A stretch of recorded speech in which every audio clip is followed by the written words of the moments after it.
Hello, welcome to the Jurassic Park 3 Minute. We'll be discussing the second Jurassic Park sequel, 1 minute at a time. I'm Brad. I'm Dave.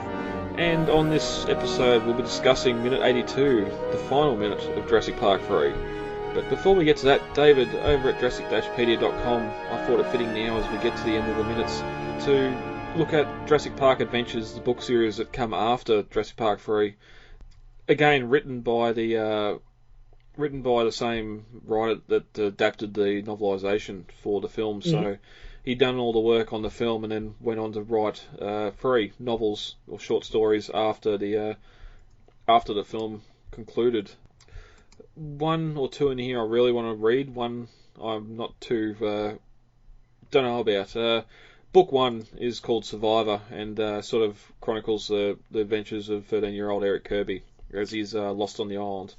The story accounts for Eric's 8 weeks adventure being stranded on InGen Site B Island, so I think that one's one I really want to try and get my hands on and have a bit of a read through, because that's probably, especially when the cover's got the male and female Lost World Tyrannosaurs on them, and the raptors too. Yeah, I really want to get my hands on that. 116 pages, so about the same size or length as the novelisation as well, so. Yeah, it's a really cool Photoshop job on the front cover of Survivor. Yep. And then second book in the series is Prey, and this is one that's a little bit head scratching, but a band of teenagers armed with video cameras and what they think are the rules of the island parachute into Jurassic Park, but their dreams of making a blockbuster dinosaur documentary soon turns into a nightmare because dinosaurs don't play by anyone's rules. It seems we got Grant and Eric returning again. Described 13-year-old Eric here, so I don't know where this takes place. It must take place pretty quickly after the events of Jurassic Park 3. 123 Still, though, pages. I mean, this one literally sounds like somebody's fan film. Well, there are fan films. There's even films people have made with action figures of going to the island and to document, and it not going really well at all. And again, the cover here is another great Photoshop. You've again got the Lost World raptors in the clearing there, jungle in the background, Eric and Grant on the cover as well. So 123 pages, a little bit longer than the last one. Interesting, they used the term Jurassic Park, where the previous one says InGen Site B Island, so I don't know if Prey takes place on Nublar or Sauna with that synopsis.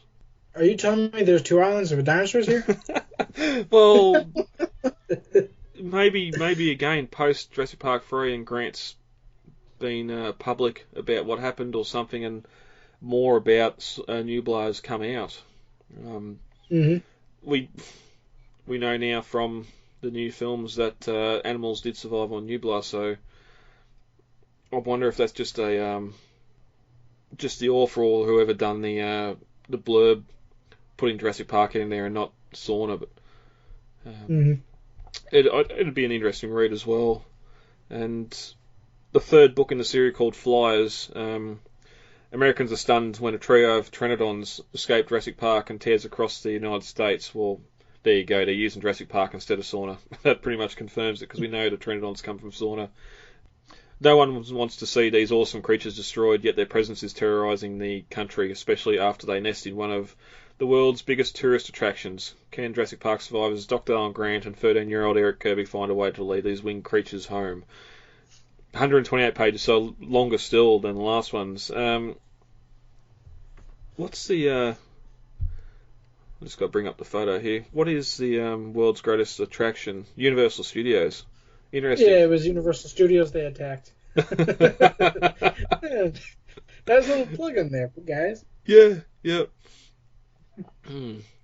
So yeah, that would be interesting, just reading that one and seeing if there's any InGen presence, if there's anything like that. I don't think any of these novels are canon in any way, but just the fact you've got, again, as I said before, the writer who adapted the script to the novelisation here, doing some work on the others as well. I'd just love to read these and find out what little tidbits they contain. You don't have any of the books, do you? No, I don't have any of these. I do have the storybook, but that's it. Yep. Off to eBay I go. So head over to Jurassic-Pedia.com. Link to this article is in the run sheet on the podcast info there, and check it out. Check out more of what's going on over at Jurassic-Pedia.com, or check out Jurassic-Pedia, the discussion group on Facebook. Mm-hmm. Where do you think they're going? I don't know, maybe just looking for new nesting grounds. It's a whole new world for them. I dare them to nest in Enid, Oklahoma. Alright, David, for the last time, ready to get into minutes 82 of Jurassic Park 3. I am. As we enter minute 81 of Jurassic Park 3, Paul, Amanda, Eric and Grant all smiled as they realised they were rescued. As we open on minute 82, the two rescue Seahawks continue forward towards the naval ships offshore as the Jurassic Park theme continues to play. At the 3-second mark, we transition to fluffy white clouds and the escaped pteranodons come into frame as they sail through the skies. We continue to follow the large animals through the clouds as they make their escape from Isla Sorna, with the Jurassic Park theme playing in the background. At the 25-second mark, we slowly fade to black, and the director's credits revealed, Joe Johnston. And this ends Jurassic Park 3. As we get the departing choppers, only for a brief second here, we transition to the fluffy white clouds as the three pteranodons fly up amongst them. And again, Jurassic tune playing here. Everything's whimsical. As I mentioned last minute, I don't know if we're supposed to be happy about this because these animals are going to terrorise someone. At the time, hopefully, fans were hoping in another film to come, but no, we get that in some marketing material later for Jurassic World. But David, you mentioned last minute how you like this here, and I do notice how we go from these fluffy white clouds, we start to get into some of more greyer, ominous-looking storm clouds. I don't know if that's just the way how they were shooting the plate for this CG shot, or if there's supposed to be a deeper message here. I don't even think they thought of that far. I think they just shot the background plate and it's like, oh, we got clouds, all right, good job. Well, and it makes me wonder if this was shot around the same time with the approach to Sorna in the area. It's a cloudy day. It could have been. Yeah, get the helicopters already there filming, point upwards at the clouds as well. And that's when we cut to black. And at the 31-second mark, we get the director's credit for Joe Johnston. We mentioned in previous minutes, back mainly when the raptor ambush happens, just the work of the animatronics and all that. I don't blame him for what happened with this film. It was a lot of different things that sort of happened all at once, or through production to have the issues here. Some of the decisions on certain animals' deaths and all that sort of stuff. You only got to look at the behind the scenes with Kathleen Kennedy and Spielberg saying how they want a new big bad and all that. So much after rewatching Jurassic Fallen Kingdom and seeing some of the behind the scenes stuff there, I think poor Bayona got stuffed in the same box of just you direct and do what you want, but we're going to oversee this and call some shots here, because I think both of the directors might have or not have been overwritten by Spielberg at least in some of the stuff that happened. Following that, we get the writer's credit at 35 seconds.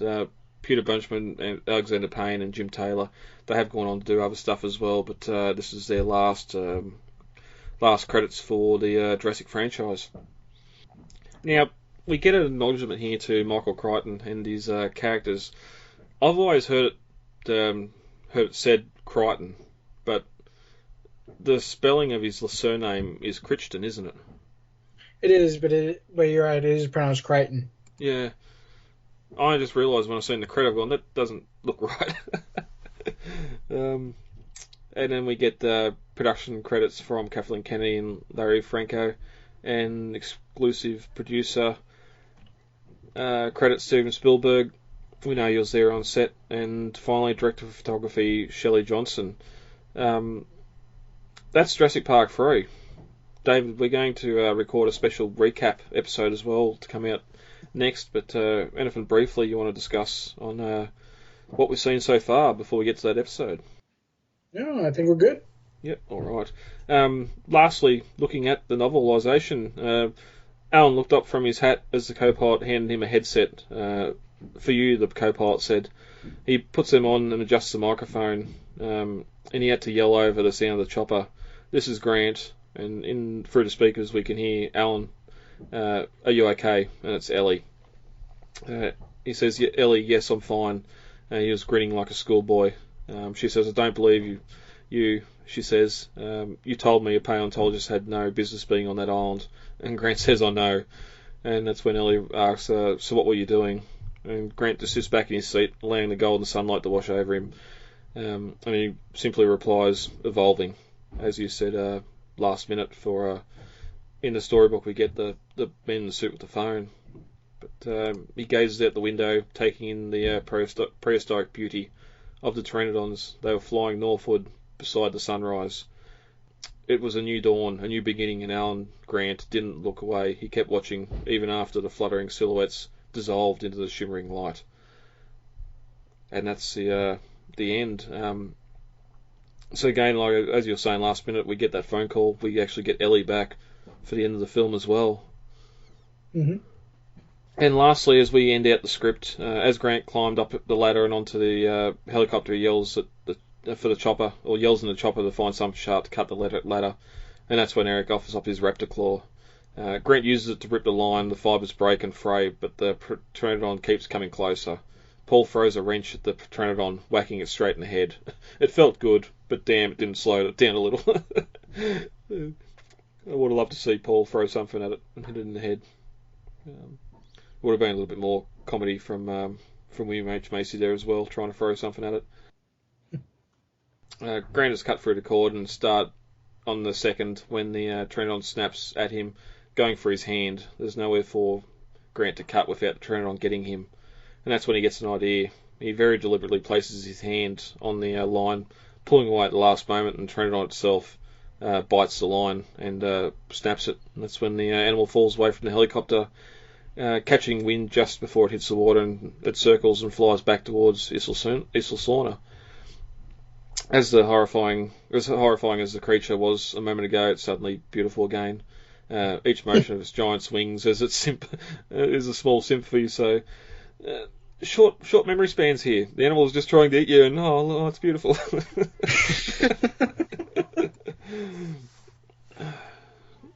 It's sort of like the reverse of the ooh-ah. That's how it always starts.